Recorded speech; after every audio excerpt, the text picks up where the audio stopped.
polar molecule, what will happen? In polar molecule, there is net dipole moment, therefore electric field increases there, so potential increases. So no need to take the polar molecule in between the two plates of the capacitor.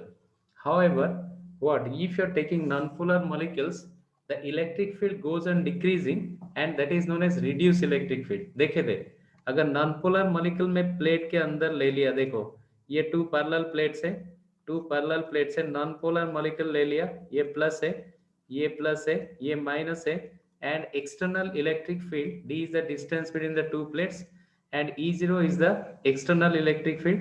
I am taking non-polar molecules, then the arrangement of non-polar molecules will be like this. ये minus plus, ये minus plus, this is what minus plus, ध्यान से सुनो, minus plus, this is what minus plus, this is what minus plus, and so on, like this, so on, and so on, like this. यहीं पे भी minus plus minus plus minus plus ऐसा आ रहा है. तो if you just watch here what are going to get here, देखो अगर मैं यहीं से एक कॉन्सेप्ट लूं, अगर क्लोज व्हाट सरफेस लूं यहीं से, तो क्या हो रहा है, देखो क्लोज सरफेस लिया, प्लस माइनस कैंसल्स आउट, देखो पूरा कैंसिल हो गया, फिर plus minus cancels out, every plus minus will cancels out, and we are getting net negative charge here and net positive charge here. So for that we are going to get induced electric field. The direction of induced electric field is along this one, ei. मैंने जो बोला था, इसको मैं simple explanation ऐसे दूंगा, अगर मैं नॉन पोलर मॉलिक्यूल ले लिया तो माइनस मतलब first charge and last charge को छोड़ो, बाकी अगर क्लोज करोगे तो प्लस माइनस मतलब ये सब कैंसिल हो रहा है, and net negative charge you are going to get and net positive charge here you are going to get. Clear? Therefore an electric field is induced, this is from plus to minus, that is the induced electric field, and external electric field is E naught here, and induced electric field is EI here. So net electric field inside this what non-polar molecule is E net is what E naught minus EI, and this is known as reduced electric field. E net is known as reduced electric field, or simply you can write this is what E is equal E naught minus E is equal E naught minus क्या है EI. E is known as reduced electric field. Why? Because electric field is decreasing. As electric field is decreasing, therefore potential also decreasing, hence capacitance is increasing. That means when you are taking a non-polar molecule in between the two plates of the capacitor, its capacitance is increasing. Its capacitance is what? Increasing. Very, very important. Any questions from this one? Any questions? Any question from this one? This is also known as dielectric what slab or non-polar. सभी non-polar है dielectric. All non-polar they are the bad conductor of electric current. They are known as also dielectric. बताया था dielectric क्या है? Dielectric constant नहीं है, dielectric से. All non-polars are known as dielectric. How the arrangement takes place like this? How? Due to the polarization. बताया था polarization क्या है? Polarization क्या है? The net dipole moment exists in the presence of external electric field is known as polarization. Means the rotation of the molecule is known as polarization. इसमें किसका question था बोलो? Any question you want to ask here? बोलो. और इसका ये figure draw कर लो सभी, और मैंने जो कल बनाया था फिगर, और ये फिगर भी बना लो. फिगर में एक्सप्लेन कर लेंगे. वाह, reduced electric field को easily you can explain here. Draw this figure. Draw this figure. Sir वहाँ नेगेटिव चार्ज अर्थिंग हुआ ना? हाँ, ये अर्थिंग पॉजिटिव चार्ज, इसमें जो पॉजिटिव है ना वही अर्थिंग हो गया. आउटर प्लेट इज अर्थ, तो all that positive charge will move into the earth, all that positive charge. Clear? अरे समझ में? Yes sir, yes sir, yes sir. Okay, अच्छी तरह समझो, अच्छी तरह समझो, क्योंकि आगे पूरा 99% ये सब यूज करोगे रेजिस्टेंस में, करंट इलेक्ट्रिसिटी में. करंट इलेक्ट्रिसिटी 3-4 क्लास में खत्म हो जाएगा, बहुत इजी चैप्टर है. वाह, आगे और रास्ता इजी है. हो गया? लिख दिया डायग्राम? लिख दिया तो यस बोलो. Yes sir. हो गया? ना इसमें एक एक करके डेफिनेशन देंगे जो कोर्स में नहीं है बट एंट्रेंस में है, एंट्रेंस में है ये सब। First I have to write polarization. What is polarization? बताया था पोलराइजेशन का क्वालिटेटिव डेफिनेशन हम लोग लिखे थे। अभी पोलराइजेशन का क्वांटिटेटिव डेफिनेशन लिखेंगे। Polarization P it's treated as a vector quantity. लिखो पोलराइजेशन का क्वांटिटेटिव क्या है, right down. Polarization is defined as the dipole moment per unit volume. Polarization P, capital P, is defined as the dipole moment, the dipole moment per unit volume, dipole moment per unit volume, dipole moment per unit volume, right now its magnitude is referred as polarization density. its magnitude, मैं अगर सिर्फ polarisation density लिखूं, its magnitude, write down its magnitude referred as its magnitude referred as polarization density. polarization density magnitude हो जाएगा polarization density। Sir magnitude is starting से क्या लिखे हो बोलो? सर स्टार्टिंग से थोड़ा बोलिए। स्टार्टिंग से, ओके चलिए स्टार्टिंग से डेफिनेशन लिखो। स्टार्टिंग से लिखो। Polarization is defined as the dipole moment. Polarization is defined as the dipole moment per unit volume. Dipole moment per unit volume. Dipole moment per unit volume. And its magnitude is referred as polarization density. Its magnitude is referred as polarization density. Polarization density magnitude सिर्फ होगा polarization density. Siddhi को ना लिखी? Hello, polarization Yes, sir. Density. Okay, now right on the expression P is equal, right on P is equal P by V। P is the dipole moment, P is the dipole moment, V is the volume. ये जो जो पढ़ेंगे magnetisation में भी यही आएगा। अरे magnetisation में भी पोलराइजेशन होगा ना, ये सब मैग्नेटाइजेशन में फिर रिपीटेड सेम टू सेम है। वाह, P is a P by V लिखो, where V is the volume। इसको अगर थोड़ा आगे लोगे, P is a Q into 12, clear. V is a क्या V है? अरे A into 12, 12 getting cancels out, तो Q by A, charge per area. Charge per area भी हो सकता है, charge per area, right down लिखो। Polarization density P is equal P by V। हो गया? ये वेक्टर क्वांटिटी है, तो इसका डायरेक्शन क्या होगा? Its direction is same as external electric field E not. Write down लिखो, the direction of polarisation vector और पोलराइजेशन P, ये सब लिख दिया ना, दो स्टेप ये लिख दिया ना, completed. Okay, right down the direction of P is same as the external electric field, that is E not.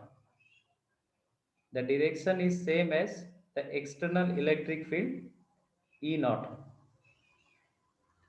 External electric field E naught. E naught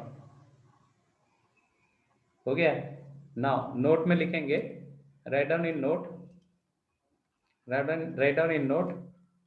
तो पोलराइजेशन डेंसिटी क्या है? Polarization density, right down the polarization density P is equal P by V। Right down the polarization density P is equal PE by V। तो P is equal PE by V, that is what? Q into 12 by V is area into 12, that is what? Q by A। Charge per area is what? अरे charge per area क्या है? Surface charge density. तो इसको लिखेंगे sigma P। ये बहुत important है, sigma P, sigma P, write down. तो polarisation density same as charge density, that means induce charge density. इसको सिग्मा P भी लिखा जाता है, या फिर कुछ बुक में इसको सिग्मा I भी लिखा जाता है। जो पहले मैं बताया इसको इसमें जो आ रहा है ये सिग्मा आई है, इंड्यूस चार्ज डेंसिटी सिग्मा आई है, सिग्मा पी और कुछ बुक में सिग्मा आई लिखा जाता है, right down, where sigma P और sigma I is known as induce charge density, sigma P और sigma I is known as, Sir, not surface charge density. ये सरफेस चार्ज डेंसिटी सिग्मा है, इसको थोड़ा सा डिफरेंट नाम देंगे, सिग्मा पी और sigma I is known as what, induced charge density और surface charge density of induced what field, ऐसे भी बोल सकते हो। देखो सिग्मा पी और sigma is known as what, induced charge density, और सरफेस चार्ज डेंसिटी भी लिखो, बट बेस्ट नाम इसका है इंड्यूस्ड चार्ज डेंसिटी, वाह, induced charge density, clear, induced charge density, is it clear? अरे समझ में आया? नेक्स्ट है इलेक्ट्रिक सस्केप्टिबिलिटी, राइट डाउन, ये मैग्नेटिक सस्केप्टिबिलिटी भी है, इलेक्ट्रिक सस्केप्टिबिलिटी है, susceptibility SUSCEPTIBILITY, susceptibility, this is what known as काय, काय, अरे बड़ा सा एक से काय, इलेक्ट्रिक सस्केप्टिबिलिटी, ये एक डेफिनेशन है, इलेक्ट्रिक सस्केप्टिबिलिटी, ये जो जो पढ़ रहे हैं मैग्नेटिक में वही आएगा। What is electric susceptibility? Try to understand this, the direction of dipole moment, the direction of what, the direction of polarisation is same as the direction of electric field. मतलब क्या है, अगर इलेक्ट्रिक फील्ड बढ़ेगा तो polarization vector भी बढ़ेगा, इसका magnitude भी बढ़ेगा, लिखो, right down, as polarization P is directly proportional to electric field E, therefore एक कांस्टेंट आएगा यहीं पे, that constant is epsilon naught chi, epsilon naught chi, chi means बड़ा सा एक से ही है, वाह, this is what chi, u नहीं है chi, x की तरह लिखो, वाह, तो epsilon naught एक्स तरह लिखते हैं। अरे ऐसे x लिख रहे हो ना, इसको थोड़ा बड़ा करके लिखोगे x, ये क्या है, तो P is equal epsilon naught chi E है, तो what is that chi? Susceptibility, right on, where chi is what, chi is known as susceptibility, electric susceptibility, ये एक डेफिनेशन है, कांस्टेंट है, इलेक्ट्रिक व्हाट, सस्केप्टिबिलिटी, सस्केप्टिबिलिटी, ये एक just what constant है, जैसे एप्सिलॉन नॉट एंड काई, तो काई कितना है, that is what p by epsilon not e, तो vector can not be divisible, इसलिए यहीं पे वेक्टर साइन मत दो, vector can not be divisible, तो वेक्टर साइन मत दो, ये वेक्टर साइन मत दो, simply p by epsilon not कितना है, e लिखो, वाह, दिस इज व्हाट काई, दिस इज व्हाट काई, क्लियर? अरे समझ में है? दिस इज व्हाट काई, इज इट क्लियर? हो गया? वाह, तो मेरा यूनिट ऑफ पी, पी का यूनिट क्या है, हम लोग यूनिट के बारे में डिस्कशन नहीं किए, what is the unit of P, charge by area means coulomb by metre square, अरे यूनिट ऑफ पी है coulomb by metre square, understand this, coulomb by metre square है, that is what unit of P, understand this, अरे समझ में? काय को linear dielectrics भी बोला जाता है, राइट डाउन, काय is known as magnetic susceptibility और लीनियर डाइलेक्ट्रिक्स, जो भी बोल सकते हो, linear dielectrics, linear dielectrics, is it clear? Linear dielectrics, now relation between dielectric constant and काय, क्या है रिलेशन आएगा, लिखो, relation between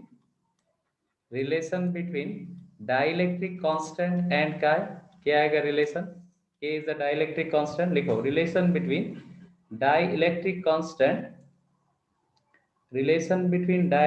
constant and chi, क्या आएगा,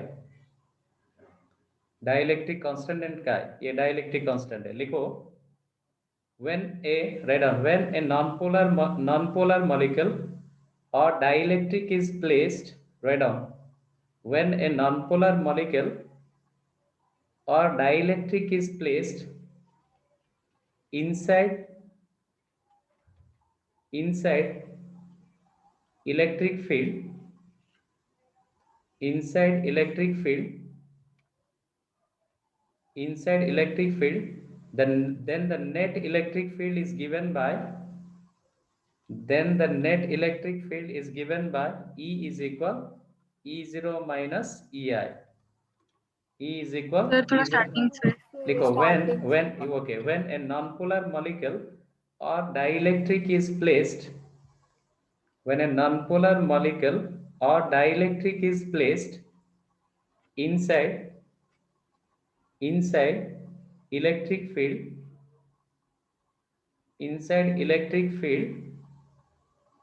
the net electric field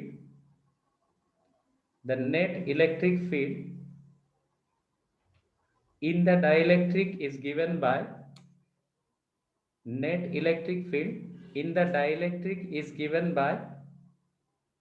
E is equal E0 minus EI. E is equal E0 minus EI. और polarisation के वजह से E is equal E0 minus क्या लिखेंगे EP. EP is the what? Electric field due to polarization. Understand this? Electric field due to polarization. Now what is EP? EP क्या है? Equation 1 है. As EP is equal what EP? बोलो sigma P by epsilon naught. Sigma P और epsilon what? Sigma I लिख सकते हो. Sigma P is same as P. P means polarization density. That is what? Epsilon naught. P by epsilon naught. And P क्या है? बोलो. अरे P क्या है? अभी निकाला था मैंने P. P क्या है? P is epsilon naught chi. P क्या है? P is epsilon naught chi. That is what? E divided by epsilon naught. Epsilon cancels out. So this is what chi. तो equation 1 में लिखेंगे अभी. एंड डाइलेक्ट्रिक कांस्टेंट क्या है? Dielectric constant का definition, dielectric constant is what? क्या था?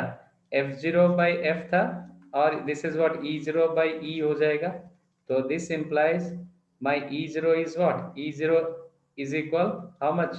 That is what? E into K. अरे F0 by F और F इक्वल टू QE, तो इसी के हिसाब से E0 by E होगा. वाह. तो इक्वेशन 1 में सब सब्स्टिट्यूट कर लेंगे. Write down. Equation 1 can be written as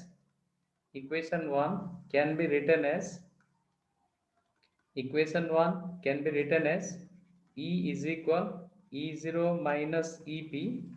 तो what are going to get? E equal to E मेरा कितना था? E है, E0 है, EK minus EP है, chi E है. तो क्या मिल रहा है मेरा expression? 1 is equal K minus chi. बहुत इंपॉर्टेंट है ये, एंट्रेंस के लिए इंपॉर्टेंट है. तो डाइलेक्ट्रिक कांस्टेंट क्या है? Dielectric constant is 1 plus chi. If you know the magnetic susceptibility of the medium, easily you can calculate the dielectric constant. 1 इसमें सिर्फ ऐड कर लो, 1 ऐड कर लो तो K is equal 1 plus chi होगा. अगर susceptibility पता है तो easily you can find out what dielectric constant of the medium. That K is 1 plus chi. Clear? Sir हाँ बोलो बोलो. सर इसके ऊपर वेक्टर साइन दे सकते हैं क्या? ना वेक्टर नहीं है, प्योरली स्केलर है ये. K डाइलेक्ट्रिक कांस्टेंट स्केलर है. क्यों सब स्केलर बन गया बताया? ये जब मैं डिवाइड करना शुरू कर दिया यहीं पे सब स्केलर हो गया. अरे समझ में आया कि नहीं? वाह. इसलिए वेक्टर साइन यहीं पे नहीं दे पाओगे क्योंकि प्योरली स्केलर क्वांटिटी है. वेक्टर सर वो जो ऊपर equal to E nought minus EP वो हाँ ये इसमें दे सकते हो, कोई प्रॉब्लम नहीं. इसमें दे सकते हो क्योंकि ये तो वेक्टर है. इसमें भी दे सकते हो, ये भी वेक्टर है, इसको भी वेक्टर बना सकते हो. वाह. समझ में? सरफेस चार्ज डेंसिटी के ऊपर मत दो. Okay sorry. वाह ये दो मत दो. हुआ कि नहीं? इसको तो वेक्टर नहीं दे पाओगे बट इसको वेक्टर दे पाओगे, कोई प्रॉब्लम नहीं है. ये वेक्टर बन सकेगा, ये भी वेक्टर बन पाएगा. वाह. जो वेक्टर है उसको वेक्टर लिख पाओगे. वाह. समझ में आया? कोई प्रॉब्लम नहीं है बट ये प्योरली स्केलर फॉर्म है. हाँ बोलो बोलो. वो dielectric constant is equal to F0. वो सर एक्सटर्नल फोर्स सर वो क्या है? हाँ ये F0 हमारा हमको पता है. K का डेफिनेशन क्या है? Electrostatic force in air to the medium. ये लिखवाया था ना मैंने. Yes sir. वाह. एयर को F0 लिखा था, मीडियम को F लिखा था. वाह. अच्छा. और डाइलेक्ट्रिक Yes, sir. कांस्टेंट यहीं पे E0 electric field in air by electric field in medium, जो मेरा मीडियम में आई रिड्यूस इलेक्ट्रिक फील्ड, मीडियम में इलेक्ट्रिक फील्ड ही ना, देखो देखो ये इलेक्ट्रिक फील्ड मीडियम का है ना, अरे जो E है मीडियम का है, E0 है जो Yes, एयर का sir. है, एयर का इलेक्ट्रिक फील्ड है, समझ में है? Electric field in air is E0, E is the electric field in the medium, समझ में है संपूर्ण? Yes, sir. हाँ, ये भी बहुत जगह पे यूज करोगे, हो गया? अरे कॉन्सेप्ट समझ में है? ये था 1-2 मार्क का, और एक 1-2 मार्क का था डाइलेक्ट्रिक स्ट्रेंथ, एक भी इंपॉर्टेंट वर्ड है, आजकल क्वेश्चन पूछते नहीं इसी के ऊपर, बट एंट्रेंस में थोड़ा देता है इनडायरेक्ट क्वेश्चन में, डाइलेक्ट्रिक स्ट्रेंथ क्या है, वाह लिख दिया ये सब? सर वो के डाइलेक्ट्रिक कांस्टेंट को सिंबलाइज करता है ना? हाँ, के इज द डाइलेक्ट्रिक कांस्टेंट ना, अरे बताया ना डाइलेक्ट्रिक कांस्टेंट, यहीं पे लिखा है रिलेशन बिटवीन के, दिस के इज डाइलेक्ट्रिक कांस्टेंट, अरे लिखा नहीं क्या?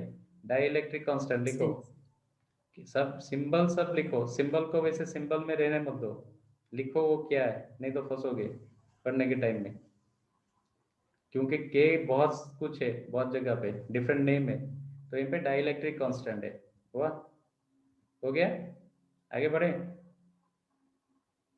अरे कंप्लीटेड या लिख रहे हो?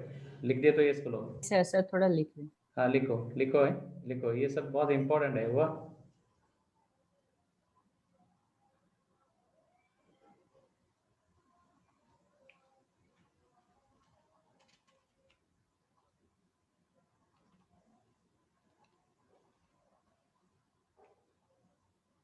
लिख दिया? Yes sir.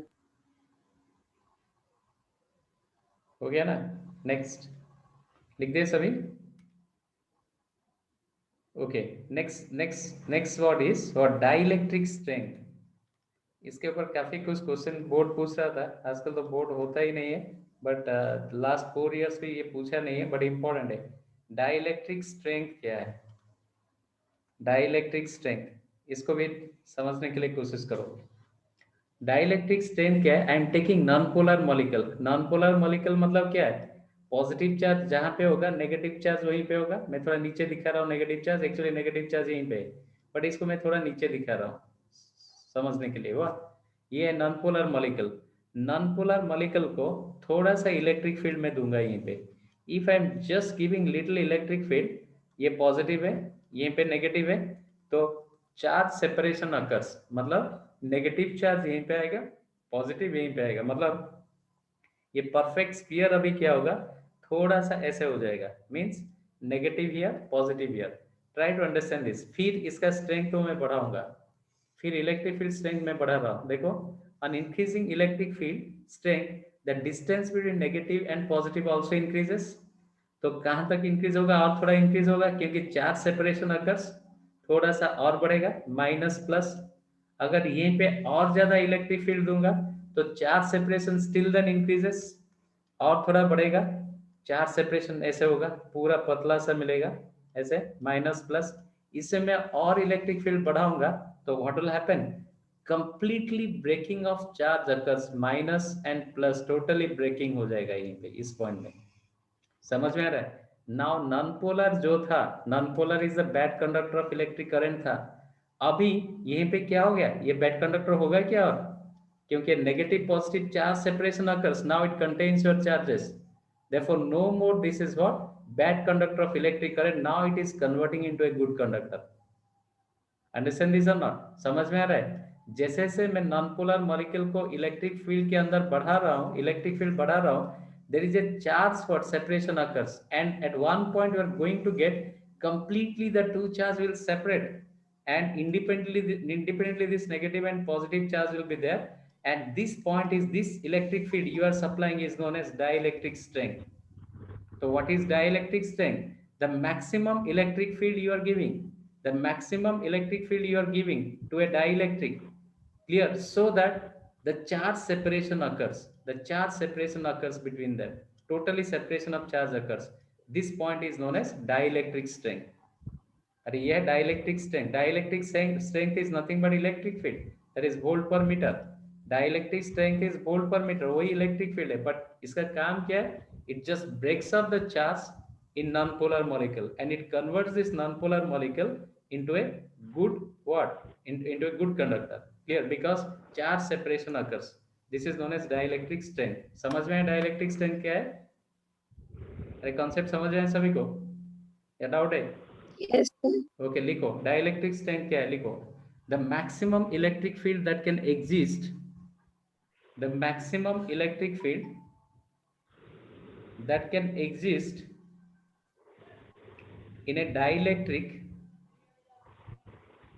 dielectric without causing the breakdown of its insulating property that can exist in a dielectric without causing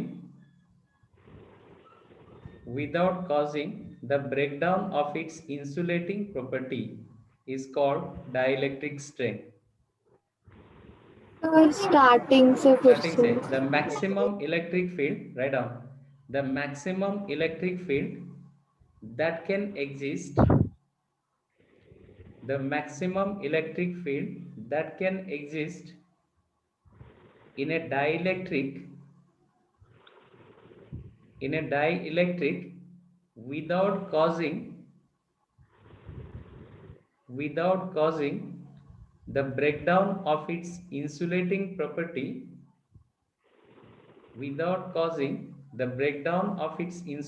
property is called dielectric strength of the material. Is called dielectric strength of the material. Its unit is same as electric field. मतलब ये electric field ही है. Write down. Its unit is same as electric field, that is volt per meter. Volt per meter.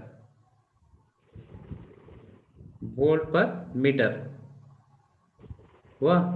जब problem में dielectric strength देगा इसका 10% ही लोगे value में. Write down note में लिखो इन प्रॉब्लम नोट में लिखो नोट में in problem 10% of the given value is taken. 10% है. अगर सोचो डाइलेक्ट्रिक स्ट्रेंथ दे दिया 10 to the power 6 10 to the power 4 volt per metre, इसका 10% ही प्रॉब्लम में लोगे. इलेक्ट्रिक फील्ड मतलब प्रॉब्लम के लिए 10% of this much means 10 to the power 3 volt per meter लोगे. वाह. Write down in problem 10% of the given dielectric strength is always taken. In problem 10% of the given what value of dielectric strength is taken. Only 10%. वाह. तो vacuum का dielectric strength कितना है? Infinity है. वाह. सबसे हाईएस्ट डाइलेक्ट्रिक स्ट्रेंथ है vacuum का. वाह. एयर का लगभग 0. हेलो बोलो. और एक बार थोड़ा वो स्टेटमेंट बोला दीजिए. Statement right down for problem calculation. Write down for problem calculation 10% of. अरे किसका साउंड आ रहा है? हेलो. अरे काफी जोर से हेलो किसका है ये? Hello Aishwarya hello. Okay right down लिखो for problem calculation. Write down for problem calculation 10% of for problem calculation 10% of the dielectric strength is taken. वाह. समझ में है? हेलो. अरे समझ में है देवी प्रसाद? सर आपका आवाज अटक गया था सब फिर से. हाँ फिर से. ओके. अरे क्या हो रहा है? ठीक है. Right down for problem calculation. अरे प्रॉब्लम बोल दिया तो आवाज भी अटक गया. डर गया प्रॉब्लम के लिए. Right down for problem calculation. अभी गया आवाज ठीक से? Hello.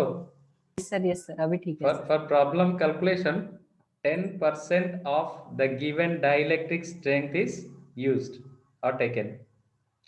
For problem calculation 10% of the given dielectric strength is taken. तो वैक्यूम का डाइलेक्ट्रिक स्ट्रेंथ है इन्फिनिटी. सबसे हाईएस्ट वैक्यूम का है. एयर का लगभग 0.8 से 0.9 है. 0.8 लिखा जाता है. हुआ कि नहीं? वैक्यूम का इंफिनिटी लिख लो। हाँ बोलो बोलो बोलो, सिद्धि पूनम बोलो। डाइलेक्ट्रिक स्ट्रेंथ का यूनिट क्या है? Dielectric strength unit is same as electric field, volt per metre. Electric field same as electric field, volt per metre. Dielectric strength is same as electric field, volt per metre है। लिखे लिखे ना, hello, अरे हो गया। तो Yes, सबसे sir. Highest लिखो, सबसे हाईएस्ट व्हाट डाइलेक्ट्रिक स्ट्रेंथ है वैक्यूम का, infinity. Write down, vacuum has highest dielectric strength that is infinity. Air का लगभग 0.8 लिखा जाता है, 0.8 is the dielectric strength. 0.8 kilo volt पर mm है, किलो वोल्ट पर mm, वह किलो वोल्ट पर मिलीमीटर, किलो वोल्ट पर मिलीमीटर है वह। ये सब है, समझ में है? अभी दो इंपॉर्टेंट लॉन्ग क्वेश्चन इसमें है, लेट्स सी दिस। हाँ बोलो बोलो प्रतिपाल बोलो। सर वैक्यूम का इंफिनिटी मतलब? इंफिनिटी मतलब वैक्यूम में जितने भी हाई वॉट इलेक्ट्रिक फील्ड दे दो उसमें चार्ज सेपरेशन कभी नहीं हो पाएगा। हुआ? अरे जिसका डाइलेक्ट्रिक स्ट्रेंथ जितना कम है, हुआ कि नहीं, अगर जितना इलेक्ट्रिक फील्ड दे दो तो चार्ज सेपरेशन होके गुड कंडक्टर ऑफ इलेक्ट्रिसिटी बन जाएगा, क्योंकि यहाँ पे कंप्लीटली चार्ज सेपरेशन होगा यहीं पे। हुआ? इन्फिनिटी मतलब वैक्यूम के अंदर जितने भी इलेक्ट्रिक फील्ड दे दो, इनफाइनाइट इलेक्ट्रिक फील्ड दे दो, फिर भी इसमें आयन नहीं मिलेगा। अरे समझ में है कि नहीं, इसमें आयन नहीं मिलेगा, वो इसे यूज हमेशा जी बैड sir. Conductor of electric current ही रहेगा। समझ में आ रहा है? जी सर। यस। नेक्स्ट, इसमें दो लॉन्ग क्वेश्चन है जो बार बार गिरता है, this is the common question in every exam. लिखो, हेडिंग लिखो, कैपेसिटेंस ऑफ ए कैपेसिटर। ये दो लॉन्ग क्वेश्चन अभी जो आएगा बहुत ही इंपॉर्टेंट है।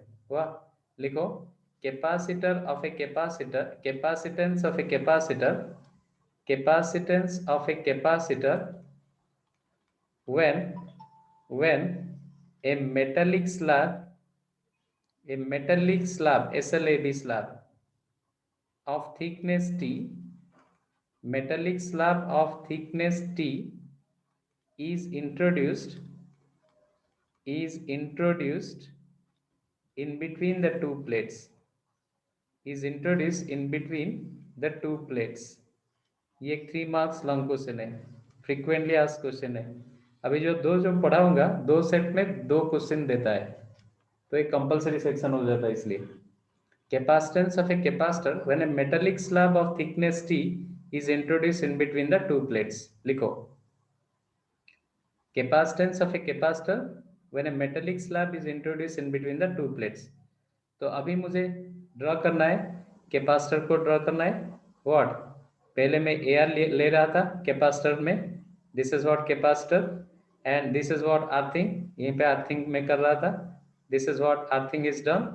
एंड इसमें positive charge, d is the distance between the two plates of the capacitor, ये था d इज द डिस्टेंस, ये था d डिस्टेंस है। तो क्या क्या था, ये d डिस्टेंस था, एंड ये पॉजिटिव चार्ज था, वाह, एंड ये प्लेट में इंड्यूस नेगेटिव चार्ज हो रहा था, and E0 is the external electric field था, E0 not epsilon not, E0। Clear? At this moment, I am just inserting a metallic slab in between the two plates, exactly in metallic slab of thickness T का मैं introduce कर रहा हूँ। In between these two, I am just inserting a metallic slab of thickness T, thickness T का मैं insert कर रहा हूँ, ये metallic slab है।